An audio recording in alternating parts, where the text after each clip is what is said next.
ഇപ്പോൾ നമ്മോടൊപ്പം CPIM നേതാവ് ശ്രീ CK ശശീന്ദ്രൻ കൂടി ചേരുകയാണ്. ശ്രീ ശശീന്ദ്രൻ, വയനാട് ദുരന്തം അത് മലയാളിയെ ഒന്നടങ്കം വേദനിപ്പിച്ച ഒന്നാണ്. താങ്കളടക്കം, താങ്കളുടെ പ്രസ്ഥാനമടക്കം, യുവജന സംഘടനകളടക്കം ഒക്കെ അവിടെ കയ്യും മെയ്യും മറന്ന് പ്രവർത്തിച്ചത് ഞങ്ങൾ തത്സമയം കണ്ടതാണ്, റിപ്പോർട്ട് ചെയ്തതാണ്. നോക്കൂ, ആ വയനാടിൻ്റെ പേരിൽ കോൺഗ്രസ് പിരിച്ച പണം 8 മണ്ഡലം കമ്മിറ്റികൾ നൽകിയില്ല, അത് വെട്ടിപ്പ് നടത്തി. കോൺഗ്രസിനുള്ളിൽ തന്നെ അവർക്ക് നടപടിയെടുക്കേണ്ടി വന്നു. പക്ഷേ ഇത് യഥാർത്ഥത്തിൽ കോൺഗ്രസിനുള്ളിൽ മാത്രമുള്ള ഒരു വിഷയമാണോ? വയനാടിൻ്റെ പേരിൽ നൽകിയ പണം അത് പൊതുവിഷയമല്ലേ ശ്രീ CK ശശീന്ദ്രൻ? തീർച്ചയായിട്ടും അത് ജനങ്ങളിൽ നിന്ന് ശേഖരിച്ചിരുന്ന കാശാണ്. അതുകൊണ്ട് ജനങ്ങളോട് മറുപടി പറയേണ്ടതും ജനങ്ങളോട് കണക്ക് പറയേണ്ടതുമായ ഒരു കാശാണത്. കേരളത്തിലെ ഗവൺമെന്റ് ഇങ്ങനെ പിരിക്കുന്ന കാശ് മുഴുവൻ മുഖ്യമന്ത്രിയുടെ ദുരിതാശ്വാസ നിധിയിലേക്ക് കൊടുക്കണം, സാധനങ്ങൾ കളക്ടറെ ഏൽപ്പിക്കണം തുടങ്ങിയുള്ള പൊതുനിർദ്ദേശങ്ങൾ ഗവൺമെന്റ് തന്നെ ഔദ്യോഗികമായിട്ട് പുറപ്പെടുവിച്ചിരുന്നു. എന്നാൽ അതിനോടൊന്ന് ചേർന്ന് നിൽക്കാതെ അവര് കോൺഗ്രസും ഒട്ടേറെ പ്രസ്ഥാനങ്ങൾ അവരവരുടെ റൂട്ടിൽ കാര്യങ്ങൾ ചെയ്തിട്ടുണ്ട്. അവരവരുടെ സംഘടനാ വഴിയൊക്കെ കാര്യങ്ങൾ ചെയ്യുന്ന രീതി പൊതുവെ സ്വീകരിച്ചിട്ട് നമുക്ക് കാണാൻ വേണ്ടി കഴിയും. ഇത് നടന്നിട്ടുള്ള വലിയ കാര്യം എന്താ വെച്ചാൽ, ചൂരൽമല മുണ്ടക്കയുടെ പേരിൽ നടത്തിയിട്ടുള്ള പ്രവർത്തനങ്ങളുടെ ഫലമായിട്ട് വയനാട്ടിലാവട്ടെ ഈ ലോക്സഭാ തെരഞ്ഞെടുപ്പിന് പോലും ഉപതെരഞ്ഞെടുപ്പിന് പോലും ഈ സാധനങ്ങൾ വിതരണം ചെയ്യുന്ന നിലപാടുണ്ടായി. പല രീതിയിൽ ഈ കാര്യങ്ങൾ കൊടുക്കുന്ന നിലപാടുണ്ടായി. ദുരന്തബാധിതർ അല്ലാത്തവർക്ക് കൊടുക്കുന്ന നിലപാടുണ്ടായി.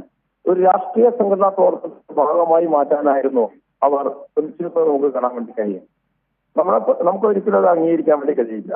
കോൺഗ്രസിന്റെ നിലപാട് വലിയ തട്ടിപ്പും വെട്ടിപ്പും എല്ലാ നിലവാരം നടന്നുകൊണ്ടിരിക്കുന്നു. വയനാടായതുകൊണ്ട് ഇപ്പം കോൺഗ്രസിന്റെ മുൻ അധ്യക്ഷനും ഇപ്പൊ MLA കൂടിയായിട്ടുള്ള Shri IC Balakrishnan, ND അധ്യക്ഷൻ തുടങ്ങിയിട്ടുള്ള ആൾക്കാരെല്ലാം ഈ കേസിൽപ്പെട്ട് ഏറ്റവും ഒടുവിൽ ED അന്വേഷണം ഉൾപ്പെടെ പ്രഖ്യാപിച്ചിരിക്കുകയാണ്. നമുക്കത് കാണാൻ വേണ്ടി കഴിയും. ചൂരൽമല മുണ്ടക്കൈ ദുരന്തവുമായി ബന്ധപ്പെട്ടുകൊണ്ട് നടത്തിയിട്ടുള്ള പ്രവർത്തനങ്ങളെ പൊതുജനങ്ങളിൽ നിന്ന് വാങ്ങിയ കാശ്, കാര്യങ്ങളും മറ്റു സാധനങ്ങളും എല്ലാം അവർക്ക് മാറ്റുന്ന രീതിയാണ് അവർ എടുത്തിരുന്നത്.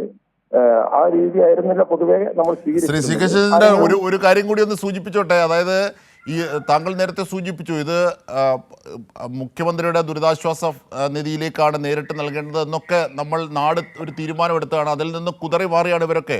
പോകട്ടെ, ഇവർ ആ ശേഖരിച്ച പണം പോലും ജനങ്ങളുടെ പക്കൽ നിന്ന് വയനാടിന് നൽകിയ പണം പോലും അവിടെ എത്തിക്കുന്നില്ല എന്ന ക്രൂരതയുണ്ട്. മാത്രമല്ല അതിനേക്കാൾ വലിയൊരു ക്രൂരത 5000 രൂപയുടെ പിരിവ് പിരിച്ചാൽ, ഒരു ഷീറ്റ് പിരിവ് 5000 രൂപയ്ക്ക് പിരിച്ചാൽ അതിൽ 4000 രൂപ അവരുടെ DCCയുടെ കാര്യങ്ങൾക്ക് അല്ലെങ്കിൽ ആ മണ്ഡലം കമ്മിറ്റിയുടെ കാര്യങ്ങൾക്ക് എടുക്കാം. 1000 രൂപ മാത്രം ആ വയനാട് ഫണ്ടിലേക്ക് അടച്ചാൽ മതി എന്നാണ് അവരുടെ പാർട്ടിയുടെ തന്നെ നയം എന്നാണ് മനസ്സിലാക്കാനാകുന്നത്. അതെത്ര ക്രൂരമാണ്! അതൊക്കെ ഒരു തരം വഞ്ചനയും ഒരുതരം വലിയ കൊള്ളയല്ലേ നടത്തുന്നത്. എന്ത് തീവട്ടി കൊള്ളാന്ന് പറയില്ലേ? ഒരു കാര്യത്തിന് കാശ് ആ കാര്യത്തിന് ഉപയോഗിക്കണമല്ലോ. ഇങ്ങനെയുള്ള ഇതെല്ലാം ഒരു സാംസ്കാരികപരമായ ഒരു അധപ്പതനം പോലെയാണ്. കേരളത്തിലെ ജനങ്ങളാവട്ടെ മലയാളികളാവട്ടെ നല്ലപോലെ സംഭാവന ചെയ്യുന്ന ഒരു രീതിയുണ്ട് എല്ലാ കാര്യങ്ങൾക്കും. അത് രാഷ്ട്രീയ പാർട്ടികൾക്കാവട്ടെ, ആരാധനാലയങ്ങൾക്കാവട്ടെ, ഇതുപോലെ ദുരന്തമുണ്ടായാലാവട്ടെ ഒക്കെ ഉണ്ട്.